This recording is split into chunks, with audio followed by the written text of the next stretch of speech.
We turn now to the Ukrainian ambassador to the U.S., Oksana Markarova. Great to have you back with us. Good morning. Your president and our president said that Ukraine's running out of ammunition. So how quickly will this latest U.S. package arrive, and how quickly will it make a difference?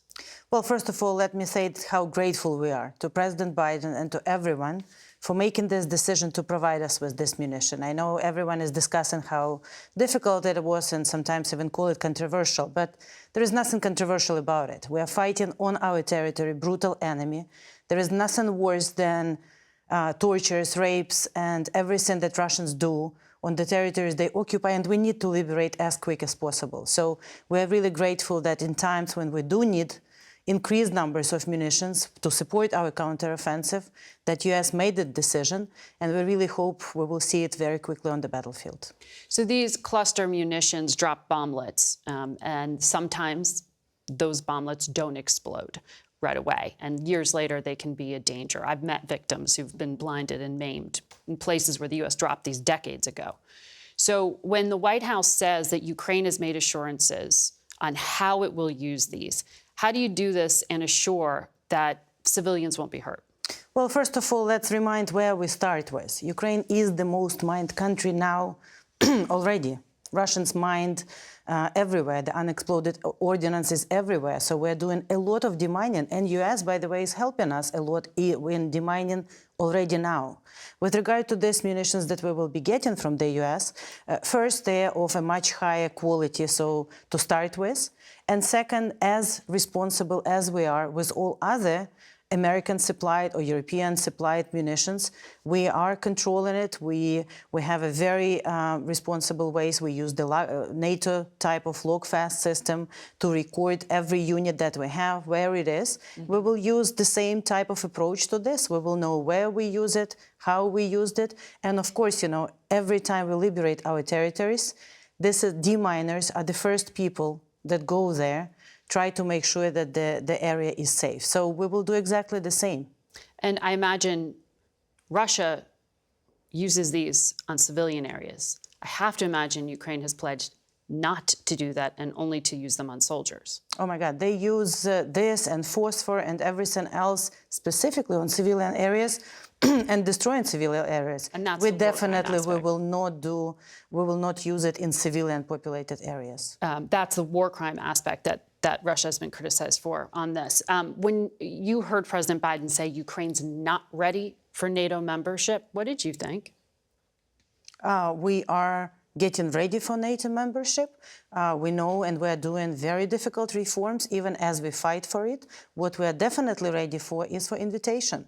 And I think, you know, with regard to the NATO membership, if you look at any aspect of it, Ukraine is very ready in a number of aspects. And if there is something that is left there, we can sure do it later on. But we are discussing now about the invitation. You know that in 2008, the open door policy towards Ukraine have been adopted. We want not only the door to be open, we want to be invited to come in. Well, the White House seemed to close the door on that part of the invitation at least, but eventually allow for Ukraine to join NATO. That seemed to be the signal White House was sending on Friday. Well, the discussions are still ongoing, and of course, it's the discussion that requires 31 countries to agree. And again, as you know, with the European Union membership, there is a path towards the European Union. We are a candidate country, and we are working towards our full membership.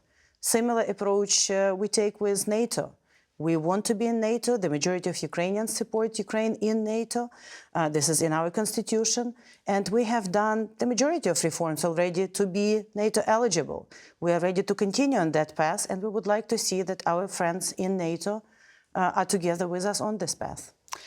This week, the largest nuclear plant in Europe, once again, was very much in focus on the front line of this conflict.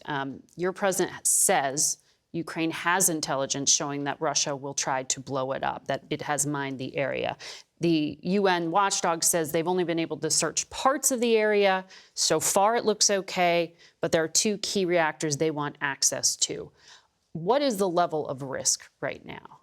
The level of risk there is consistently high since March 4th 2022, since Russians illegally occupied Ukrainian nuclear station. So we just have to be very clear from the start, every time we discuss Zaporizhzhia nuclear plant, the largest nuclear plant in Europe, that the only source of risk there is Russia.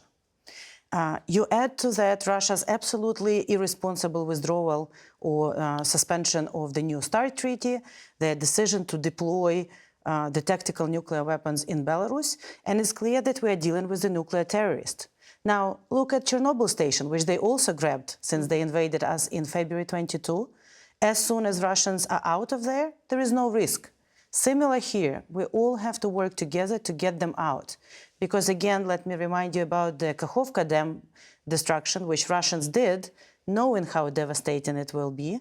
So the intent, and there is no red lines for them there. We just have to stay focused and get them out from the station. As soon as it's in Ukrainian hands fully again, there will be no risks. Does Ukraine support what the UN's calling for, which is, sort of a safe zone around it so that Ukraine isn't shelling in the area and neither is Russia? Look, all Ukraine should be demilitarized from Russian military.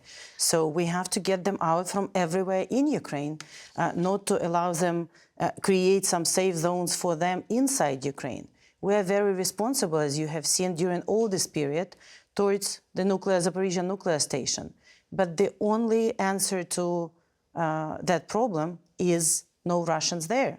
It's Ukrainian territory, it's Ukrainian station, and there should not be occupiers, brutal occupiers there. We will be watching what happens this week at NATO, and so good to have you back with us, Ambassador.